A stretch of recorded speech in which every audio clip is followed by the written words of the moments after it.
Bonjour, nous sommes aujourd'hui à Taxel, joli village de Jura Nord en cuvette avec une vue imprenable sur le mont de Vassanges. Ancien village de vignobles, au XIXe siècle, Taxen logeait les mineurs douniers. Pour la petite histoire, le vin de Taxen leur était destiné. Nous nous rendons chez Michel Détaux, dont la propriété domine le trajet de l'ancienne voie ferrée qui reliait Ougnies à Frézan et que le projet Ferrugi prévoit de réhabiliter. Les murs. Ouais. Ah non, les rails, en tant qu'ils sont partis, quand ils les ont démontés, ils les ont emmenés les rails. Les rails, ils les mettaient sur les wagons puis ils les ramenaient. Après, ils démontaient les voies au fur et à mesure, les rails, puis ils les ramenaient à la barre.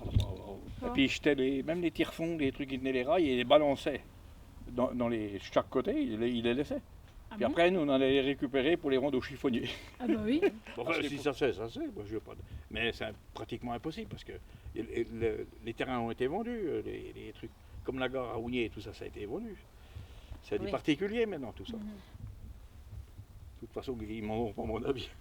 Oui, mais si on on vous le demande. Ah, mais moi, je m'en fous. Moi, je me fous de ces trucs-là. Moi, l'avenir, c'est fini, quoi. Au bout, là, la voie est coupée, là-bas. Après le pont de la sortie du pays. Là. Ouais. Là, puis c'est des paysans qui ont les terrains, maintenant c'est fini ça. Nous nous rendons donc à la sortie du village, sur la route de Gendray, à la rencontre de Gaël Marillon, qui habite la dernière maison sur la droite. Sur la parcelle de vos chevaux. Là, vous avez donc la partie ici, l'autre rive, c'est aussi chez moi. Et au milieu de la forêt, donc entre chez moi et chez le voisin d'à côté, il y a le chemin de fer. D'accord. Chers téléspectateurs, Carole Justin, en direct de Taxen, présentement sur le trajet de l'ancienne ligne de chemin de fer qui nous intéresse ici. Ce qui inquiète Gaël Marillon, c'est bien que la ligne passe sur son terrain. Rappelons que le fameux projet Ferrugi prévoit des liaisons quotidiennes entre les grandes capitales européennes et les villages d'Ougnies, Taxen, Gendray, Labarre, Ranchot et Frézan. Mais Ferrugi a-t-il réellement pris en considération le bien-être des villageois ? Personnellement, ça me poserait souci vu que je suis en train de créer une ferme pédagogique. Donc si c'est pour perdre mon calme, perdre le calme de l'environnement, ça va pas aller. Ouais. Oui, ça remet en question un projet de vie et une installation. Tout à fait. Ouais. Et puis c'est surtout que derrière, il faut sécuriser pour mes chevaux, vu que ça, c'est un des parcs de mes chevaux. S'il y a un train par jour, ça me pose pas de souci. Après, si c'est une toutes les 30 minutes, non, c'est sûr que c'est pas viable.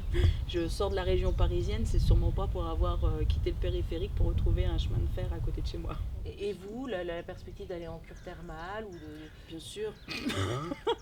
Alors personnellement, j'ai autre chose de bien beau à faire de ma vie que d'aller tremper dans une mare, donc non. Des bains de boue Non, mais j'ai le ruisseau, moi, ça me va. D'accord. Julie Cartel pour FCI TV. Nous voici dans la cour des volailles, les copines, comme aime à dire Gaël. Et nous allons donc poser la question, l'avis des copines sur le projet. Il me semble qu'elles ne sont pas réellement d'accord. Mesdames et messieurs, une ligne de chemin de fer derrière chez vous, réhabilitée juste derrière dans la forêt.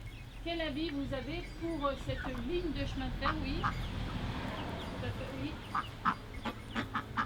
Voilà, une habitante qui serait directement concernée par ce projet pharaonique qui va peut-être changer des vies.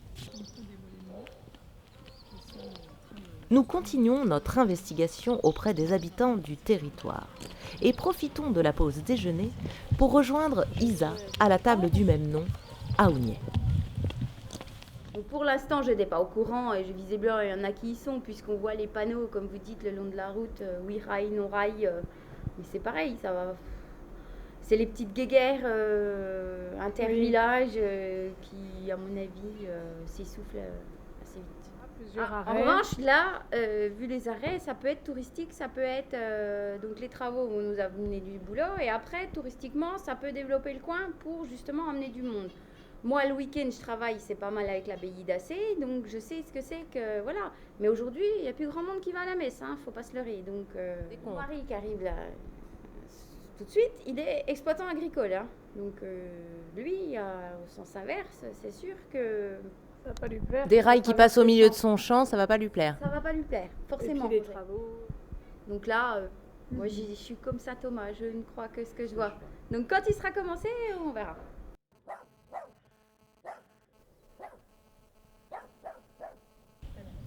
Après avoir mangé un excellent sandwich dans un cadre authentique et convivial, nous sommes de retour à Taxen pour poursuivre notre enquête.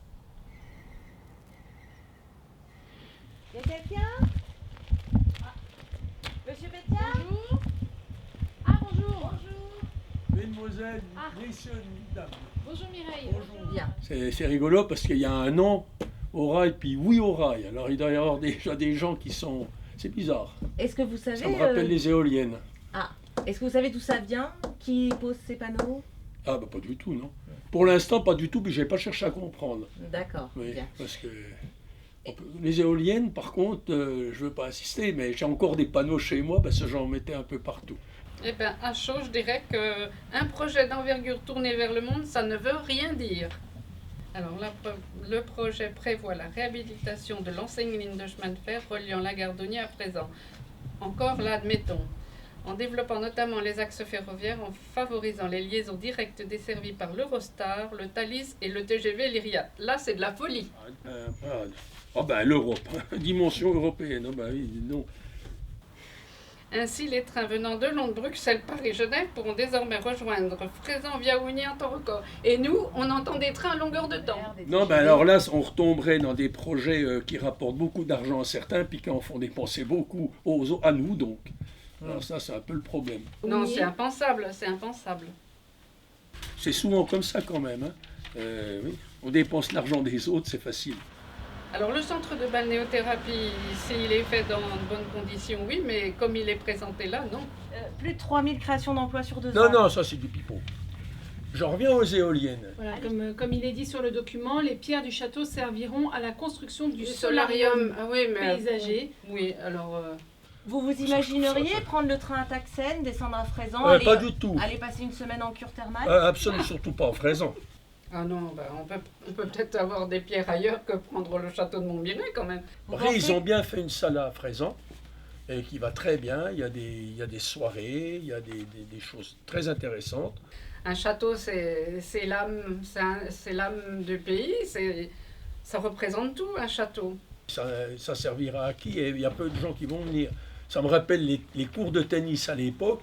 Il y a eu un cours de tennis, après toutes les communes voulaient leur cours de tennis, puis finalement ils sont tous à l'abandon, sauf un. Ça, c'est inadmissible. Ouais, moi je trouve ça ne servira à rien, que c'est stupide, que ça va te faire dépenser beaucoup d'argent. Pour moi, j'ose pas dire le mot, mais... 3000 liaisons TGV en période de haute fréquence, non mais vous vous rendez compte, En haute fréquentation. Avec les éoliennes en plus. Nous profitons de l'arrivée du bus scolaire pour interviewer une maman sur le pouce. Non, là ça va. Ah, oui, oui et non. Si c'est une toute petite gare comme un genre Saint-Vite, ça peut passer. Mais après, il ne faut pas que ce soit une grosse gare non plus. Voilà. Avant de partir, un élu du peuple, le premier adjoint, nous interpelle et souhaite librement s'exprimer. Vous avez à nous dire ? Eh ben oui, c'est le maire qui a toutes les terres et qui en veut encore plus. Ah ben ça m'énerve ça, madame. Je suis ému, ça vous... Vous voulez parler d'une domination municipale ? Mais oui, madame. Eh ben voilà, c'est une domination. On veut nous écraser. Je vous dirai pas ce que je suis dans la commune. Je représente une certaine hauteur dans la commune. J'ai des responsabilités, mais on m'écrase. Voilà, madame. Vous avez trouvé, grâce à vous, la vérité va surgir. Mais le maire a des terres. Le maire, c'est un paysan. Il veut tout accaparer. Tout. Il veut tout nous prendre, madame. Mais il veut pas qu'on passe dans ses terres, c'est ça. C'est les anciens féodaux, ça. C'est comment on dirait les seigneurs locaux, les petits seigneurs. Voilà, les seigneurs. Oui, vous en avez gros sur le cœur. Ouais. Bien, merci. Vous pouvez y aller. Merci Claude. C'était Julie Cartel et Carole Justin pour FCI TV, la télé de Franche-Comté.